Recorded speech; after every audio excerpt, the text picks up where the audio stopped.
ಮೊದಲಿಗೆ Soujanya case. ಸೌಜನ್ಯಂದು case ಬಂದು ಮಕ್ಕಳ ಆಯೋಗಕ್ಕೆ ಬರುತ್ತೆ.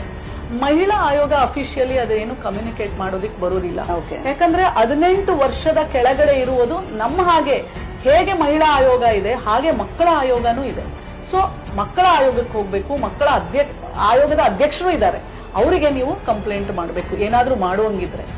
ನಂತರ ಎಲ್ಲಾ ಕಡೆ ನಂಗೆ ಇದು ಪ್ರಶ್ನೆ ಕೇಳ್ತಾ ಇರ್ತಾರೆ. ಆದ್ರೆ ಒಂದು ಕರ್ನಾಟಕ ರಾಜ್ಯ ಮಹಿಳಾ ಆಯೋಗ ಸಂವಿಧಾನಾತ್ಮಕವಾಗಿ ರಚನೆಯಾದಂತ ಒಂದು ಅಂಗ, ಸಂವಿಧಾನಾತ್ಮಕವಾಗಿ ರಚನೆಯಾದಂತ ಒಂದು ನ್ಯಾಯಾಲಯ ಒಂದು ತೀರ್ಪು ಕೊಟ್ಟಿದೆ. ಅದಕ್ಕೆ 12 ವರ್ಷಗಳ ಹಿಂದೆನೇನೆ ಸಿಬಿಐ ಮುಖಾಂತರ ಒಂದು ತನಿಖೆ ಆಗಿದೆ. ಕೋರ್ಟ್ ಸಹ ತೀರ್ಪನ್ನ ಕೊಟ್ಟಿದೆ. ಆ ತೀರ್ಪನ್ನ ಪ್ರಶ್ನೆ ಮಾಡಲಿಕ್ಕೆ ಆಯೋಗಕ್ಕೆ ಬರುವುದಿಲ್ಲ. ನಂತರ ಸೌಜನ್ಯಳಿಗೆ ನಾವು ನ್ಯಾಯವನ್ನ ಕೊಡಬೇಕಾದ್ರೆ ಎವಿಡೆನ್ಸಸ್ ತುಂಬಾ ಮುಖ್ಯ. ಈ ಎವಿಡೆನ್ಸಸ್ ಇಲ್ಲದೆ ಹೋಗಿದ್ದಕ್ಕೆ ಅವತ್ತಿನ ದಿನ ಅಕ್ವಿಟ್ ಆಯ್ತು.